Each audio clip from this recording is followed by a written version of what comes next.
ಮತದಾರರ ಪಟ್ಟಿ ವಿಶೇಷ ಪರಿಷ್ಕರಣೆಯ ಅಂಗವಾಗಿ ಮನೆ ಮನೆಗೆ ತೆರಳಿ ಮಾಹಿತಿಯನ್ನು ಸಂಗ್ರಹಿಸುವ ಪ್ರಕ್ರಿಯೆಯು ಜುಲೈ 29ರವರೆಗೆ ನಡೆಯಲಿದೆ. ಈ ನಿಟ್ಟಿನಲ್ಲಿ ಬೀದರ್ನ ವಿವಿಧ ನಗರಗಳಲ್ಲಿ ಬಿಎಲ್ಒ ತೆರಳಿ ಮಾಹಿತಿಯನ್ನ ಸಂಗ್ರಹವನ್ನ ಮಾಡುತ್ತಿದ್ದಾರೆ. ಬೀದರ್ ನಗರದ ಪ್ರತಾಪ್ ನಗರದಲ್ಲಿ ಬಿಎಲ್ಒಗಳು ಮನೆ ಮನೆಗೆ ಭೇಟಿ ನೀಡಿ ಅತ್ಯಂತ ಅಚ್ಚುಕಟ್ಟಾಗಿ ದಾಖಲೆಗಳನ್ನು ಪರಿಶೀಲನೆ ಮತ್ತು ಸಮೀಕ್ಷೆ ಕೆಲಸಗಳನ್ನು ಕೈಗೊಂಡಿದ್ದಾರೆ. ಅಲ್ಲದೆ ಈ ಪ್ರಕ್ರಿಯೆಯ ಮಹತ್ವದ ಬಗ್ಗೆ ಸಾರ್ವಜನಿಕರಲ್ಲಿ ಜಾಗೃತಿ ಮೂಡಿಸುವ ಕೆಲಸವನ್ನು ಅಂಬರೀಶ್ ಸ್ವಾಮಿಯವರು ಮಾಡುತ್ತಿದ್ದಾರೆ. ವಿಶಾಲ್ ಸ್ವಾಮಿ, RJ32 ಕನ್ನಡ ನ್ಯೂಸ್, ಬೀದರ್.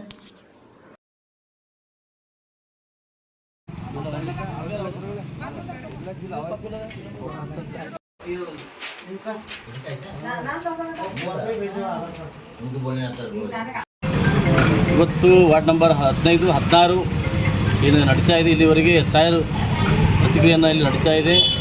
ಪ್ರತಿಯೊಬ್ಬರು ಮನೆ ಹತ್ರ ಹೋಗಿ BLOಗಳು ಫಾರಮ್ಗಳೆಲ್ಲ ಅರ್ಜಿಗಳು ತೊಗೊಂಡಿದ್ದಾರೆ. ಇವರೆಲ್ಲ ಅವರು ಎಲ್ಲ ಅರ್ಜಿಗಳು ಫಿಲಪ್ ಮಾಡಿ ಮತ್ತೆ ರಿಟರ್ನ್ ಕೊಟ್ಟಿದ್ದಾರೆ. ವಾರ್ಡ್ ನಂಬರ್ 15, 16ರಲ್ಲಿ ಟೋಟಲ್ 10 ಬೂತ್ಗಳಿದೆ. 10 ಬೂತಲ್ಲಿ ಕೂಡ ಒಳ್ಳೆಯ ಕಾರ್ಯ ಚೆನ್ನಾಗಿ ಮಾಡ್ತಿದ್ದಾರೆ BLOಗಳು. ಇದು SIR ಪ್ರತಿಕ್ರಿಯೆ ತುಂಬ ಚೆನ್ನಾಗಿ ನಡೀತಾ ಇದೆ. ಇಲ್ಲಿ ಒಂದು 40% ಈಗಾಗಲೇ ಅಪ್ಲಿಕೇಶನ್ ಫಾರಮ್ ಫಿಲಪ್ ಆಗಿದ್ದು ರಿಟರ್ನ್ ತಲುಪಿಸಿರೋರಿಗೆಲ್ಲ ಇದೇ ಥರ ಅವ್ರಿಗೆ ಫಿಲಪ್ ಮಾಡಿಕೊಂಡು ಫೋಟೋ ಅಂಟಿಸಿ ಅವ್ರ ಮನೆಗೆ ತರಳಿ ಅವರಿಗೆಲ್ಲ ಸಹಕಾರ ಮಾಡ್ತಾಯಿದ್ರು. BLOಗಳಿಗೆ ಕಾಪ್ರೇಟ್ ಮಾಡ್ತಾಯಿದ್ದಾರೆ. ಇನ್ನೂ ಮುಂದಿನ ದಿನಗಳಲ್ಲಿ ಇನ್ನೂ ಯಾರು ಮಾಡ್ಕೊಂಡು ಫಾರಮ್ ತೊಗೊಂಡ್ರಿ ಅವ್ರು ಮನೇಲಿ ಇಟ್ಕೊಂಡು ಹೋಗ್ತೀರಿ. ಅವರು ಕೂಡ ಮಾಧ್ಯಮ ಮುಖಾಂತರ ಹೇಳಕ್ಕೆ ಇಷ್ಟಪಡ್ತೀನಿ, ಯಾರ್ಯಾರು ತುಂಬಿಲ್ಲ ಅವರೆಲ್ಲ ಫಿಲಪ್ ಮಾಡಿಕೊಂಡು ಆದಷ್ಟು ಬೇಗ ಅವ್ರಿಗೆ ಮತ್ತೆ ರಿಟರ್ನ್ ತಂದು ಕೊಡುವಂಥ ಕೆಲಸಗಳಾಗಬೇಕಂತ ಕೇಳ್ತೀನಿ.